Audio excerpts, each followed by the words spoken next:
Well, good morning, folks, and welcome back to the farm. It is much colder this morning than it was anticipated to be. The Weather Network yesterday said it was going to be minus 10. It's minus 14 here at the farm, so it's not much colder, but I mean, 3-4 degrees makes a big difference this time of year. So anyways, come out this morning and I wanted to check on no freeze chicken water to see how it was faring, because I mean, yeah, minus 13 is where last year we were only good to minus 17. It started to freeze up. So here we are today. As you can see, lots of fresh water in there, no freezing at all, not even around the ring. So success. What I found with the dog water bowl that I put in a heated dog water dish yesterday, the top of it actually froze over. So I'm not sure what happened there. I'm not sure if it's not heating up or if it's on its last legs, but that's fine. I'll keep an eye on it over the next day or two. And if it's just tired and it's just time to replace it, well then I guess it'll just be time to replace it. The one in behind the shop here, we got the no-fill sheep water that comes off the eaves trough. I got a floating water heater in there and it's steaming away this morning. So everybody's got lots of fresh water on what is so far the coldest day of the season. And I'm not sure if you can hear that in the background or not, but Brennan's over here with the skid steer come to continue work on the pad for the barn. So he stripped all the topsoil the other day. And then I think today what he's gonna do is try and build up the low spots and get that level. And then early next week we'll get some gravel in there and we'll be in business. And it looks like these fellas here maybe want a little bit of breakfast. Last night we chucked them some pumpkin in here and they quite enjoyed that nice little treat. And you can see the boys are actually, pretty fat for the amount of grass that we don't have left. They've actually maintained conditioning quite well, which has been pretty pricey. We've been throwing quite a bit of grain treats and pumpkins and whatever we can at them to keep them well conditioned for the upcoming breeding season, which is going to be right away here. In fact, next weekend we're going to be putting all the ewes down in the corrals and bringing them up into the breeding pens here, and we'll see. I'm not really sure what the configuration is going to be yet, if we're just going to go side by side. What we did last year is we had one group here and they had the run of both pens, and then we had one group over in what we have currently set up for a lambing pen. I'm thinking this year I might actually just run them side by side. It might be easier than I'm just coming to one spot during the day to feed hay. Now, in previous years, we've had to feed just with a round bale. We just put a round bale in and put some panels around it, and they kind of manage it themselves. But because there's a big, massive feed shortage this year, I don't really want it to be a free-for-all for hay. So I'll be forking it all over every day kind of thing. And as such, I don't want to have to walk to two separate places to do the same job. You see the birds quite quickly picked up on the vacuum style water, got no qualms about using it. This thing hasn't been outside since early April, I think.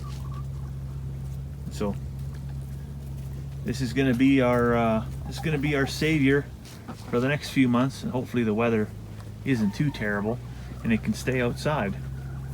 So Brennan came, he saw, but he could not conquer with his skid steer. Unfortunately, as cold as it is, the ground froze solid here last night, and he can't even sink the bucket of his skid steer in to do any kind of dirt work. So we got two options. We either bring a piece of larger equipment in, which is money, or we just be satisfied with the grade it's at right now and we bring in gravel, which is money too, but believe it or not, when you actually work out the math, it's cheaper to bring in an extra 4 yards of gravel than it is to get a bigger machine in here and have to do that. Now, am I upset about this? No, actually it's super fortunate, because when he was here earlier in the week, he was able to strip the topsoil off where the barn itself is going to go. So that part is done. He wasn't originally booked to come and do that until tomorrow, but it was just by fortune that he had a day off and he was able to come and get that done. And then he ended up getting called away to work before he was able to do any of the leveling work. So sometimes things happen for a reason, I guess. So anyways, tomorrow and the next day we'll get the gravel hauled in, and then Wednesday he'll be back to do the leveling work of the gravel pad that goes on top of the clay, and we'll be in business. So I'm just gonna let the bulls actually up towards the north end, closer to the house a little bit here. They've been out here and they've got access to water from a dugout, but you know, as with everything else, when it hits minus 14, water becomes a little less accessible. So we got a heated water up on top of the hill, and we'll just let them out here, and it'll give us something to look at, right? Right, Bully? Come on out. Come on, fella. Come on, fellas. These couple big boys will be happy to get up the hill, I think, and it'll be that much easier to fetch them grain treats, so it's in their best interest to come up there. I just wanted to check in on the piggies here. They're doing fantastic. First cold morning they've ever experienced probably in their life. So we put lots of old hay and stuff in here. We forked a whole bunch into their shelter so they can snuggle down. They're sitting here now basking in the sun. And all summer long we've been giving them water in a rubber tub inside an old loader tire. And it's worked fantastic because they can't flip it over, right? So they can't muck around and mess in it. But there you go. Today's cold temperature, the tub and the tire has met its nemesis. Now I'm sure the course of the day as this thing's warmed up, this is gonna defrost and they'll get lots of water. But I'm just gonna grab an axe real quick and just chop that out to make sure they have access to water all day here.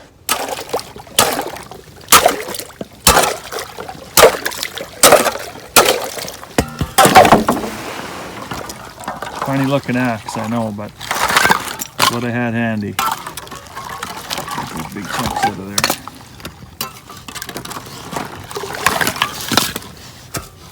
There you go, ladies. Come get a drink. So for anybody wanting to do something similar to this that lives in maybe a slightly milder climate than us, this works fantastic right up until about minus 10, because the tire itself provides plenum space, like as an air space insulator around the tub, and also acts as a heat sink during the day, so it will absorb heat. The ground underneath it doesn't freeze. It's really just the surface of the water that freezes. And so on these cold mornings like this, you can come out and chip the ice, and for the most part it works quite well. But right around here we have a nasty habit of getting down to about minus 35, minus 40 in the winter, and this is maybe not a viable option for the entire year. Well, as I mentioned earlier today, we're going to be fork feeding all of our animals this winter because we just can't have a free-for-all in a drought year. And so I was able to dig out another old IBC tote from the back 40. And earlier this year, I did actually make one of these into a hay feeder, and it looks awesome. So I'm going to build the second one probably next weekend. And then that's going to help us ration out our hay a little bit. You know, again, we don't want to have a free-for-all. Now, how do we calculate how much hay we eat? I mean, we've got a pretty good idea already how much each of the animals eats. But I did find last year a really cool hay calculator on the internet from tractortoolsdirect.com. I'll leave the link for that in the description of this video down below. But you can basically put in the type of animal, if it's a horse, a cow, a sheep, a llama, and it'll give you kind of an average of how much they're going to want to eat per day based on the weight of the animal.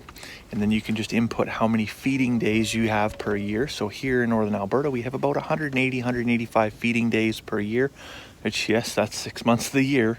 That sucks. But anyways, that's another story.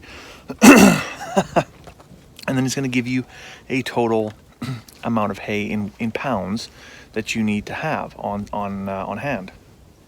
And from there, you can divide the average weight of your bales. So we have some bales that are 1,500 pounds. We have some bales that are 1,200 pounds. And then we also have some about 55-pound square bales. And you could put either one of those weights in there, and it will tell you the total number of bales that you need to actually purchase to feed your animals for that amount of days that you previously input. It works fantastic so that this time of year you're not getting blindsided, because you know how many animals you're going to have in the summer, so you know how many bales of hay you need to acquire. Oh, and I checked on the dog's water bucket too. If you watched yesterday's video, you know we just use a heated dog water bowl, and then we put a 3-gallon bucket inside to add a little bit extra volume. Because that thing was frozen over this morning, I had to come and check it. and it actually just wasn't quite sitting down on the bottom, so the heated element actually wasn't touching the bottom of the pail. Rookie move, right? But it's already nice and defrosted, so these puppy dogs and the cats, they're all set for winter now. Anyhow, as you know, it is Halloween, so I got my pumpkins, and I've got a little girl that we got to take trick-or-treating here now. So I'll let you go for now. I hope you have a fantastic evening, and we'll see you tomorrow.